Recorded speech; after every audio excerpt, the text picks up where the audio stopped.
রাজ্যে আইন শৃঙ্খলা এবং প্রশাসন তারা আইন মেনে কাজ করবে। এটা প্রমাণ হয়ে গিয়েছে যে রাজ্যে প্রশাসনের কোনো অস্তিত্ব নেই। তা না হলে কলকাতা শহরের বুকে আরজিকর হাসপাতালের মতো একটা ব্যস্ততম হাসপাতাল, যেখানে 24 ঘন্টা মানুষ বিচরণ করেন, হাওয়া খেতে যান না, যার চিকিৎসার জন্য প্রয়োজনে পুলিশই সেখানে সুরক্ষা থাকায় তারা ছিল। সত্ত্বেও এরকম একটা ঘটনা ঘটে, এবং ঘটনা ঘটে যাওয়ার পর এই ঘটনাকে লঘু করবার জন্য ধারাবাহিকভাবে আরজিকর কর্তৃপক্ষ থেকে বলা হচ্ছিল যেটি আত্মহত্যার ঘটনা। তার বাড়ির লোকজনকে তারা আত্মহত্যার ঘটনা বলে চালাবার চেষ্টা করছে। যদি ছাত্ররা তাৎক্ষণিকভাবে ওখানে প্রতিবাদ না করতেন, ইন্টারনাল প্রতিবাদ না করতেন, তাহলে এতক্ষণ একটা ধামাচাপা পড়ে যেত। আজকের প্রতিবাদটা সর্বত্র ধ্বনিত হচ্ছে। এ রাজ্যে ইতিপূর্বে আমরা দেখেছি মুখ্যমন্ত্রী ধর্ষণ হলে তাকে টাকা দিয়ে মিটিয়ে নেওয়ার চেষ্টা করেন, অর্থাৎ ধর্ষণটাকে তিনি বাজারি মূল্য হিসেবে ঠিক করেছিলেন। বাজারে আপনি পেঁয়াজ কিনতে গেলে 50 টাকা কেজি, এখানে ধর্ষিত হলে তাকে 2 লক্ষ 3 লক্ষ টাকা।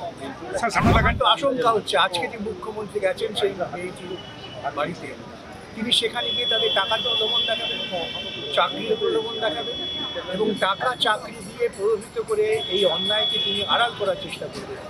মুখ্যমন্ত্রীর নৈতিক অধিকার তার বিরুদ্ধে আমরা যারা সমাজে আইনের শাসন প্রতিষ্ঠা করতে চাই পথে নেমেছি।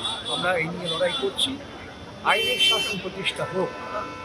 আইনের শাসন প্রতিষ্ঠা করার মতো আইনি নৈতিক অধিকার এ রাজ্যের সরকার হারিয়েছে। তারই একজন সিভিক ভলেন্টিয়ার সিভিক ভলেন্টিয়ার নয়। সিভিক ভলেন্টিয়ার তো তৃণমূলের আশ্রিত একজন বড় নেতা, তার সঙ্গে পুলিশের বড় কর্তাদের ওঠা বসা, তার সঙ্গে হাসপাতাল কর্তৃপক্ষের ওঠা বসা, এবং তো আরও অনেক ঘটনা বেরিয়ে আসছে। চিকিৎসক বন্ধুরা আমাকে ফোন করে বলছেন যে ধরনের আঘাত মেয়েটি পেয়েছে এটি কোনো একজন মানুষের পক্ষে করা সম্ভব না। যদি আমরা চিকিৎসা বিজ্ঞানকে বিশ্বাস করি, তাহলে তো আমাকে বুঝতে পেরেছি না আরো অনেক লোক তারা কারা, কি ব্যবস্থা নিচ্ছে। পুলিশ কমিশনার গিয়ে তার বাড়িতে তাকে ল্যাপটপ থেকে দেখিয়ে বোঝাবার চেষ্টা করছেন তদন্ত ঠিক মতো হচ্ছে। এদের সামান্যতম নৈতিক বোধ নেই।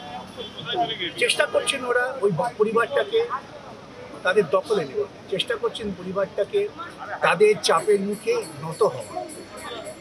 আমরা এটা হতে দেবো। আমরাও আজকে বিকেলে যাচ্ছি সেই মেয়েটির বাড়িতে, তার বাবা মার সঙ্গে কথা বলবো।